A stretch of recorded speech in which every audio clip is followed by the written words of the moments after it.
Bienvenue sur F1 ITV pour ce briefing du Grand Prix d'Allemagne le week-end prochain sur le circuit de Hockenheim, Hockenheim Motodrom, Achtung. Un circuit qui nous inspire quand même aussi le fait qu'en Allemagne, la F1 est devenue un sport très populaire, pas comme à l'époque de notre ami le comte Wolfgang von Trips, pilote Ferrari dans les années 50 et qui aurait dû être champion du monde en 61 sans l'accident malheureux dont il a été victime à Monza ce jour-là, et qui était un peu l'exception qui confirme la règle. Oui, bon, c'est ceci pour illustrer le fait que les Allemands, ils ont quand même une longue tradition de course automobile. Leur amour pour la Formule 1 remonte à même avant la guerre, Bien sûr, avec les flèches les d'argent. fameuses flèches d'argent, les années 30, c'est l'époque des titans. Puis il y a eu Wolfgang von Trips qui devait être champion du monde en 61, qui se tue à Monza. Il y a quand même, by the way, Mercedes, les flèches d'argent aussi en 54-55. Après la guerre, qui évidemment. domine aussi. la F1 avec Fangio et Moss. Oui. Et puis après, il y a toujours eu des pilotes de Formule 1 allemands, mais jamais de premier niveau. Il y a eu Maas, il y a eu Stuck, Stommelen, voilà, mais c'était pas Hertel, vraiment top tous niveau. ces gars-là. Avant Stéphane Bellof, qui aurait franchement pu être le premier champion du monde allemand, mais qui s'est malheureusement tué lui aussi en groupe C. Et finalement, l'avènement de Michael Schumacher, qui a provoqué la fameuse Schumimania, et surtout en Allemagne, voilà, une déferlante quelque part, parce qu'il y a une génération de pilotes d'une qualité exceptionnelle quand même. Et là, on se retrouve avec un quart de la grille allemande, donc entre Hülkenberg et Glock et enfin Vettel, Rosberg, enfin voilà, ils sont tous là, ils sont très valables comme pilotes.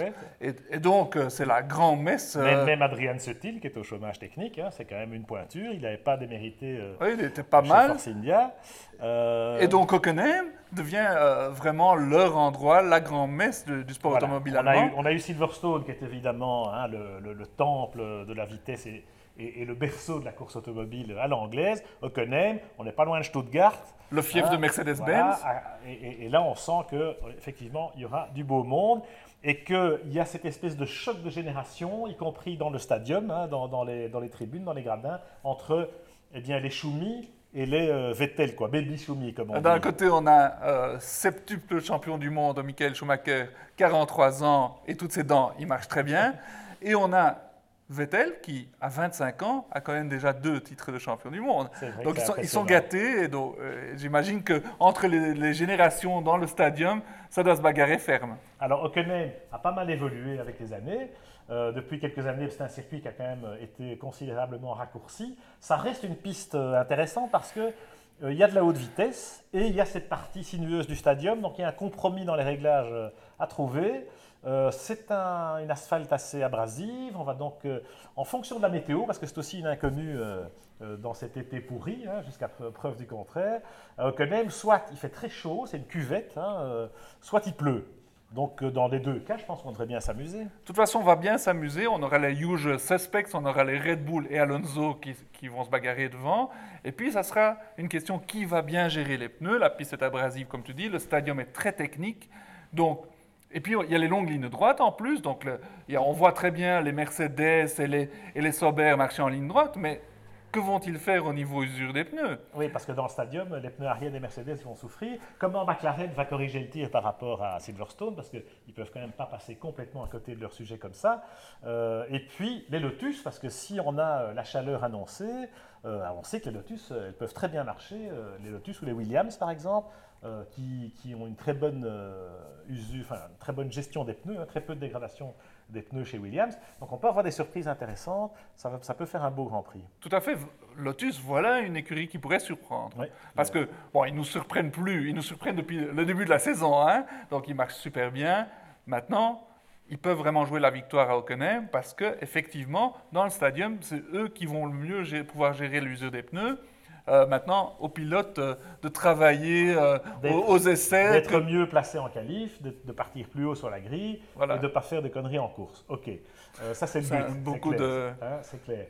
Ce qui va être intéressant aussi, c'est les duels dans les équipes. Je pense à évidemment Schumacher-Rosberg chez Mercedes parce que là c'est une question de prestige. On est à la maison. Rosberg, il veut se refaire. Michael, il a le vent dans le dos. Devant le directoire au complet. Ça va être chaud bouillant. Et puis par rapport à McLaren aussi, motorisé par Mercedes. Donc entre ces deux teams-là aussi. Et puis en interne chez Red Bull, parce que la victoire de Weber, ça lui a donné des ailes, c'est le cas de le dire, et Vettel à domicile, il ne peut pas se permettre de se faire encore précéder par son équipier. Donc ça va être intéressant, et je pense que psychologiquement, ça va commencer à devenir tendu dans les équipes. On peut même évoquer le cas de Ferrari, puisqu'on se souvient quand même que c'était à Hockenheim, il y a 2 ans, ça paraît il y a beaucoup plus longtemps, mais il y a 2 ans seulement, que Massa avait dû s'effacer pour Alonso, le fameux message de Rod Smedley, Fernando is faster than you. Oui, mais entre-temps, les règles ont changé. les consignes d'équipe sont acceptées. Et là, gageons que, effectivement, si Massa marchait bien, ce qu'on lui souhaite, mais on hésite à y croire, s'il marche bien, eh ben, il sera de toute façon obligé à laisser passer Alonso, qui joue le championnat. Ce qui est aussi logique qu'il y a 2 ans, mais ce qui est Au moins, c'est permis autorisé cette fois-ci. Souvenons-nous quand même qu'il y a 2 ans, Fernando s'était retrouvé dans la position derrière Massa parce qu'il avait un peu loupé son départ à cause de Vettel. C'est un circuit où les dépassements ne sont vraiment pas évidents, alors on espère qu'avec le DRS, le KERS, on va y arriver. En tout cas, cette année-ci, on ne peut pas dire qu'on est frustré en la matière. Voilà. Merci Yves, et puis à ce week-end sur f1i.com pour suivre les moindres détails de ce Grand Prix d'Allemagne. Et évidemment, à la semaine prochaine pour le débriefing sur F1i TV.